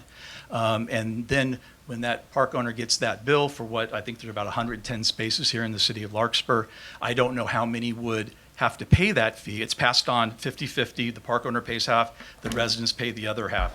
So that's basically another rent control or rent increase that you're adding to the residents' bill under rent control, because you don't have a lot of residents to pass out that whole cost among a city like San Rafael or other cities who have much larger mobile home communities, and those spaces can be charged that extra fee. You basically have to levy a fee on about 110 spaces. The other issue, economists and even voters have made it very clear that rent control is not the answer to our affordable housing crisis in California. It exacerbates the problem. Price fixing isn't the answer. We saw that last November in the defeat of Proposition 10, which would have expanded rent control throughout the state on virtually every form of rental housing in the state of California. In addition to that, in 2018, almost virtually all of the local rent control initiatives that were on the ballot, including Sacramento, Santa Cruz, National City, and Glendale, those were all either did not get the signatures required to qualify for the ballot, or if they did go to the ballot and to the voters like they did in Santa Cruz, the voters rejected it. So we're opposed to rent control. What are we in support of? We believe that long-term leases can address a lot of the issues that you heard tonight. We also believe that the rental assistance program, the one that Christine brought up earlier or just a little bit ago, that program has been in effect for more than 30 years, and it's been run very good. It's very confidential. The reason why Christine said I don't help residents sign up for it, it's because it's completely independent. The information that the resident shares with that nonprofit is not given to the park owner. Real quick, there is another program. I watched a hearing last night in the city of Fullerton. They're going through some rent control issues, and the council directed staff, and I had not heard of this program before, and I don't know if it's available, but maybe you could direct your staff to look a little bit more. It's called a TBRA, a tenant-based rental assistance program, and it comes out of the homes funds that are available from the federal government. And the city council last night directed their staff to, they are along HUD guidelines, but they can be tailored to a specific community. So, it doesn't have to be 52 years of age, it doesn't have to be 65. A lot of the requirements in the MET rental assistance program can be made different in this TBRA. So I would just wanted to bring that to you. TBRA, tenant-based rental. And I brought a form from the federal government I can give to the city manager. And in closing, I just want to say that, this is a tough issue. How do we address these concerns? There's fear out there. There's no question about that. We think a long-term lease would address much of that fear. But I also believe and would suggest that we form some kind of committee, that the city put together some kind of standing committee where we could meet, where representatives of park owners, the residents, and the city council and the staff could meet on a regular basis. This happened in several communities I've worked in. At the beginning, we met every month, and because things were contentious, but over time, we met every 6 months, then we started meeting once a year, and because we started to build relationships and resolve problems. It's not always about the rent. It's about trust and learning to work with one another. And I think that could really help us out in Larkspur. And WMA is absolutely would offer to offer any kind of help in coming up with a solution that works for Larkspur. Great, thank you. Thank you. Sure, excuse me. We have a question. Before you disappear? Yes, sir. Sorry, I just had a question, Sure. because I'm not sure I got what you were saying correctly in my notes, but earlier in your presentation, I thought you said something about an MRL ordinance that, or state law or something, that has the force of law and already includes a no eviction without cause provision. Did I get that right, or did I mix it up? You got it. It's called the MRL, and it's called the Mobile Home Residency Law. It's Okay. in the California Code. So it's a California state law. Absolutely, and it's been in effect for decades. The MRL is about that big, very small print. It's updated almost every year. And that law, I apologize for not bringing the exact code section, specifically says what park owners can do and the rights that residents have. It's very, very difficult to evict a mobile home resident in California. It's not like apartments. Apartments do not have just cause eviction protections. Every mobile home resident in California does. So I just want to understand how that a little bit more how that actually works. So there are provisions in the law that are applicable to mobile home situations where you can't have an eviction without cause. Correct. So as a practical matter, if a landlord in a mobile home situation triggers an eviction, says you're out, and says in that context that it's for cause, then there's compliance with the law.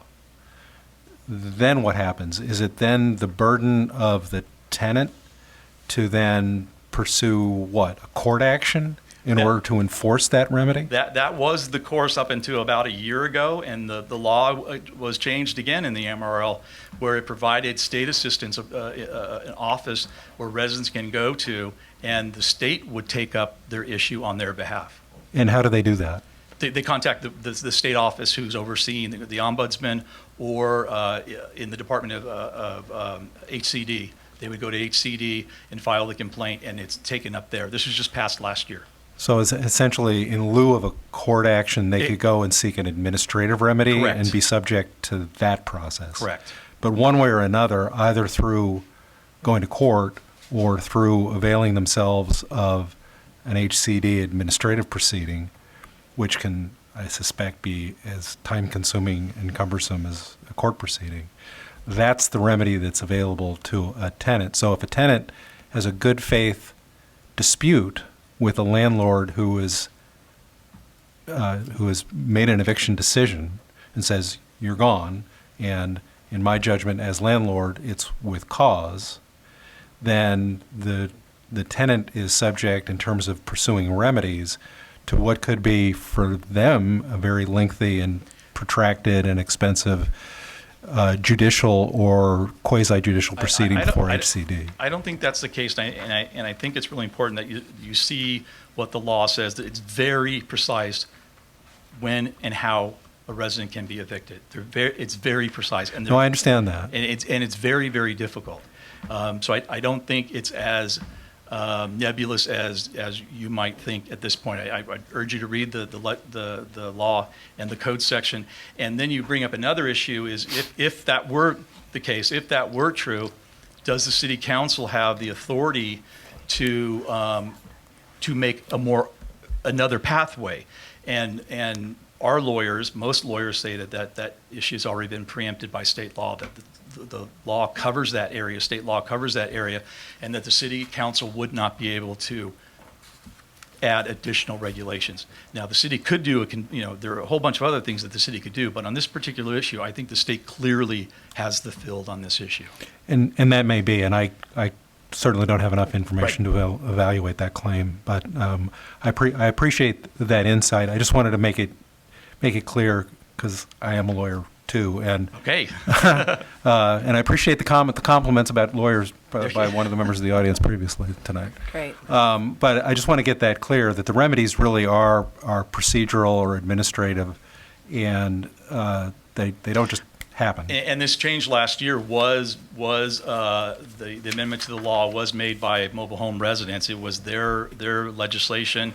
It was their lobbyist. This was an effort that they got passed. So good for them. Thank We you. have 2 more questions Okay. for you. And do you have a business card? I sure do. Great. Dan? Well, I was trying to follow your comments, and just 2 clarifications or observed contradictions in your remarks. Okay. You commented on the $60,000 that San Rafael had budgeted for mediation services, and that clearly was not to include anything but that from Okay. our information. So that's one clarification. The second one was the implication that we would have to refight San Rafael's litigation, which took so many years, and you identified some number. My perception is we would not have to be refighting that battle, Do you want me to respond? if you like. Okay. Yes, a lot of people up until about a week ago said that the rent control pretty much was defined law, had been settled. And I'm not arguing that case. It's always, what is the governmental interest of a city council or a county to adopt rent control? And then once they adopt it, how do they go about doing it? That's where cities and counties get into trouble, and where there can be a very expensive fair rate of return hearings, which cost about $25,000 a pop and can take 2 to 3 days of expert testimony for just one case. So that's one issue. And then about 2 weeks ago, the United States Supreme Court, on a 5-4 decision, voted on the Nick case, K-N-I-C-K, and it's a landmark case that opened up the ability of property owners in California to take takings issues directly to the federal court. So that's going to be a whole new avenue down the road that just happened 2 weeks ago. So you could see another issue like the Contemporary Marin Mobile Home Park. Not exactly right. You're correct. And I'm not saying I wasn't threatening a lawsuit. I was just saying that these are all of the things that the council should consider when going down this path and looking at what it could cost. Thank you. Sure. Mary? I'd like to go back to Councilmember Haroff's question regarding termination of tenancy in the MRL. Mm-hmm. It's supposed to be a 60-day notice, correct? For that the property owner has to provide. There's a whole bunch of there are different notices for different infractions. Yeah, okay, And I don't well- have all the details, but it takes a long time to evict a mobile home park resident if it complies with state law. It takes a long time. You still have to go to court. You still have to go before a judge, and the cost, I think Wally even mentioned tonight, can be upwards of $4,000, $5,000, $6,000. So it does take a long time to go through the eviction process. So although it's a 60-day notice and it could take months and months to resolve the issue, the person can stay. Yes. Until it's resolved. Absolutely. Okay. Absolutely. Thank you. You're welcome. Thank you. Yes, Kevin? Follow up, because we heard you mention the $6,000 cost that would be incurred in the context of those kinds of eviction proceedings. Is that the total cost for both parties, or is that what you're saying is the landlord's cost? That's the landlord's cost. So it doesn't take into account the cost of out-of-pocket expenses, the time that it takes for tenants to pursue these claims through judicial process. Doesn't take into account No. any of those burdens upon a tenant. No. And often the folks, in those particular cases are often represented by legal aid or by law firms doing it pro bono. Maybe. Sure. Great. Thank you. Thank you. All right, with that, I'm going to go ahead and close the public discussion and bring it back to the council. And the staff has asked that we give them directions. Do we have any directions from the council? Or staff, do you want to say anything? Do you want to add anything to what was already discussed? No, Madam Mayor, I just want to reiterate that the information we provided you was at the 10,000-foot level. You heard a lot of speakers say there's not enough detail. That was intentional, and we certainly would bring you quite a bit of detail if you want to take these specific topics up, either one or all of them. Okay, thank you. Council, what do you think? Luke, Larry, go ahead first. In this particular case, we're looking at possible regulation of mobile home parks. And in general, we're talking about any number of rent control, rent stabilization, renters' rights, all those things kind of packaged into one as a public policy. Just trying to think of an analogy. If, this is a tool to deal with this issue, and we know specifically that it has been very favorable to, people in a certain demographic, especially if they're on, they've characterized it as people in fixed incomes, disabled, any number of their respective situations. But it's kind of like hammering a nail into fiberglass. You're going to crack something. And if we continue to have this discussion, I think we need to also look at the broader aspects of not just this one ordinance in isolation, but how it could possibly impact other segments of our rental community. Because in large part, a lot of times, basic microeconomics, if you end up artificially restricting one area, in this case, making something affordable, you're making something unaffordable to someone else. And, we've seen that. The other thing is, in preparation of this, going back several months when it was first introduced to us, I've read a number of different academic as well as economic studies on this, and it's as complicated as the pension reform issue that, I've been dealing with. And there is no single answer to the problem, and it's very similar here. So you can read all these different articles that are published as editorials, and they'll say, well, rent control doesn't work because of X. And then somebody else has a study and says, yes, rent control works because of Y. And what they really fail to do in the articles in isolation is to look at the specific circumstance of that individual community as a microcosm of the larger problem. And what I'm suggesting here is that we need to look at the characteristics for Larkspur where this type of policy will work not only for the residents here, but on a broader basis, but also try and anticipate the best as possible what the unintended consequences are going to be on other parts of the market. And I'd be willing to assist with that, given that, I don't want us to go out and hire a lot of people, but we can certainly do, research amongst ourselves just to get started. That's great, Larry. Thank you. Can I Dan? just, quick comment to build on Larry's question, to ask if, while we're doing that, is there a valid approach where we see this as related to our general plan and description for this area as a way of compartmentalizing this a bit, looking at it as part of the policy and goal described in the general plan, focusing on this area? Is there a way to frame this so that we could look at this specific for this area now with an eye later to see how this case study might play out a larger way in the city? Okay. Just as an alternative way to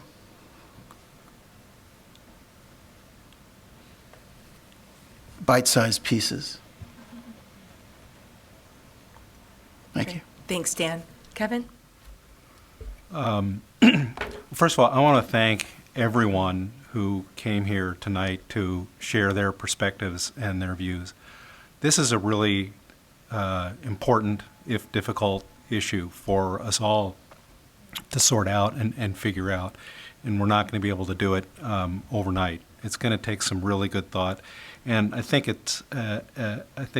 Councilmember Chu's observations, with which I agree in all respects, as usually the case, are very important in terms of making sure that whatever solutions we come up with are appropriate and fit well with both the character and the aspirations of this community. And I personally am committed to being a part of that discussion going forward. In fact, I think it's important, and I think we need to make something happen here that addresses all of their concerns. I kind of come to this discussion with a personal sense that there are a lot of unintended consequences that are involved with rent stabilization proposals.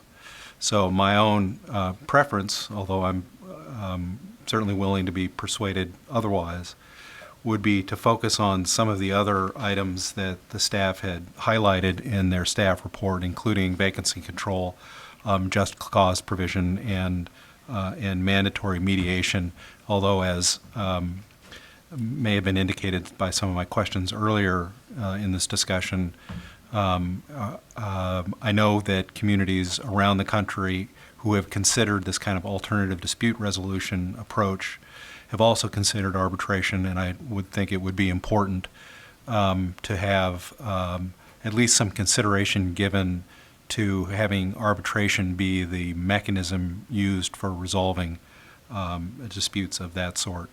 And then finally, I really appreciate the participation, particularly of the Marin County representative and some others here tonight, and would look for help from some of our neighboring communities to share their examples with us, and also to help involve, as I suggested with a question earlier, the nonprofit community, which could involve residents participating in a way of dealing with this problem that actually could create longer-term solutions that would be better than anything any of us up here can possibly come up with.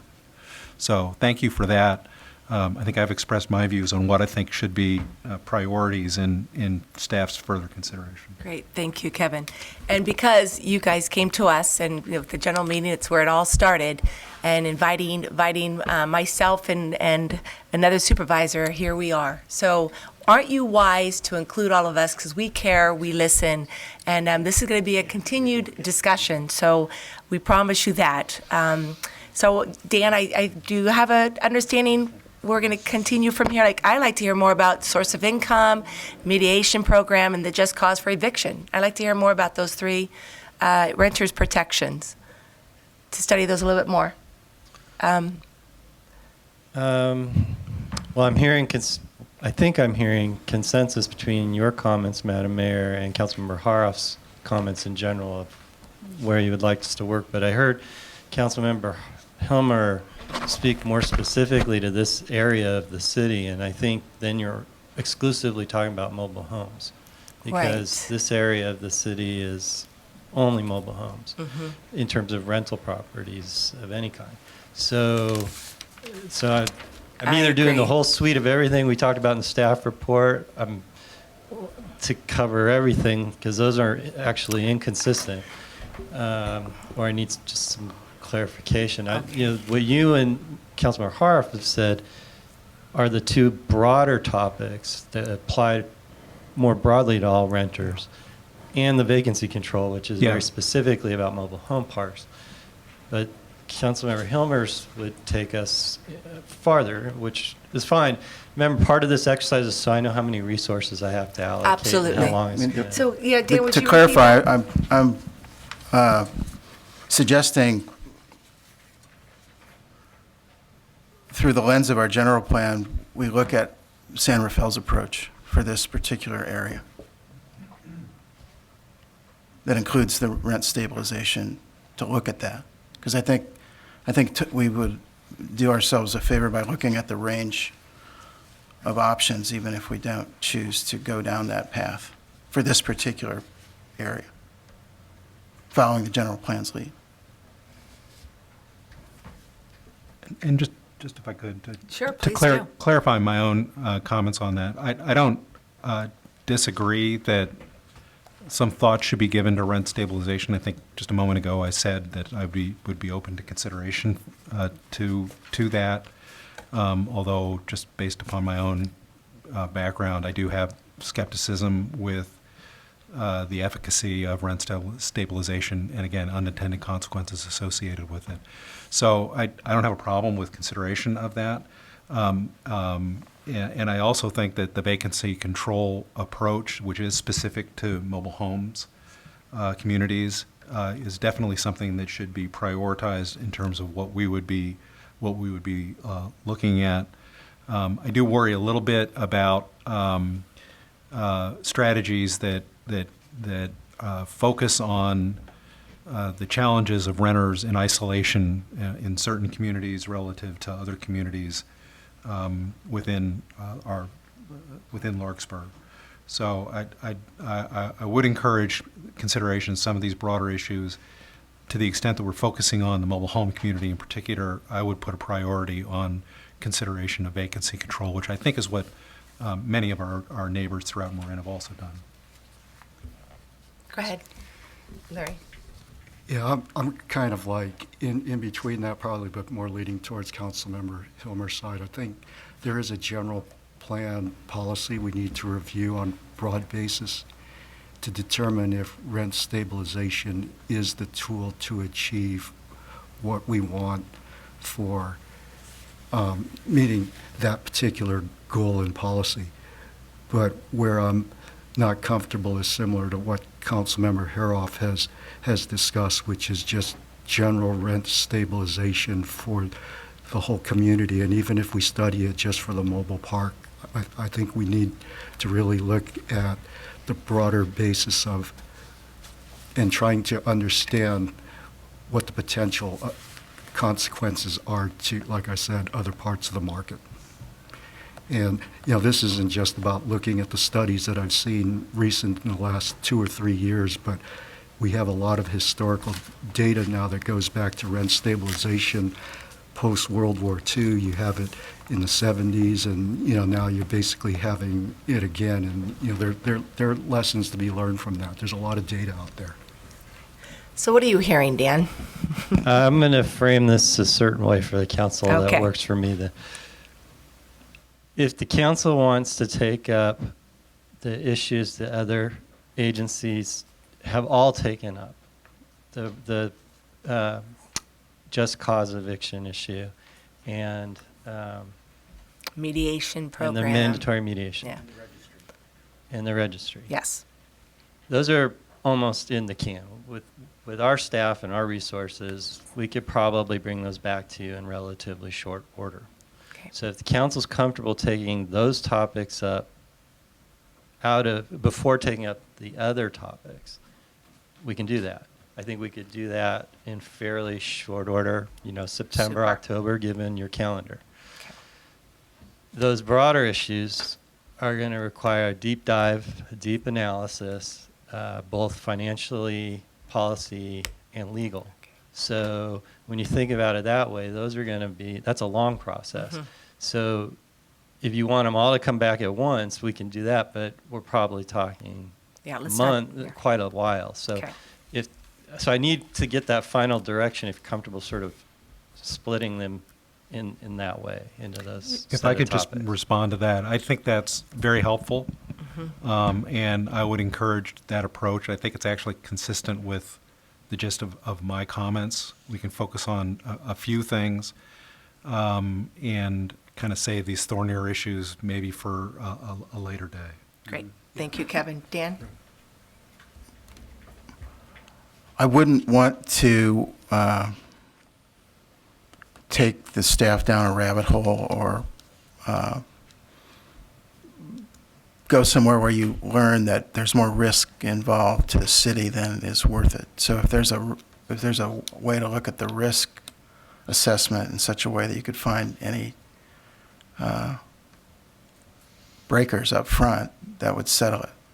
My interest is not in causing a problem, but finding an opportunity if it's there. And I don't want to suggest that. I just want to suggest the level of analysis for you to make an informed decision on some of the larger topics of rent stabilization is different because not only is it that I've got to do that analysis, but I don't have a lot of local analysis that's current to draw upon, whereas for some of these other topics, staff can already rely on 3 other agencies and then essentially apply that thought process to Larkspur and give you a pretty good analysis that I feel you could have a fair and engaged conversation in a public hearing with the community quickly.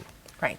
So I think you're seeing vigorous nodding I up think here we're on on the the- Yes, I think we're all on the same we're good. page, Dan. Thank you for bringing us we back. will work on all of this, but we're Okay. going to set it up so that we bring back as quickly as we can some of the topics that the other communities have addressed in recent years. Great. And then the larger topics, we're going to need more time to really get into the analysis. Good. And we hope we see you all again, right? Great. Thank you for coming. Really appreciate it. All right, with that, we are adjourned with my, boom.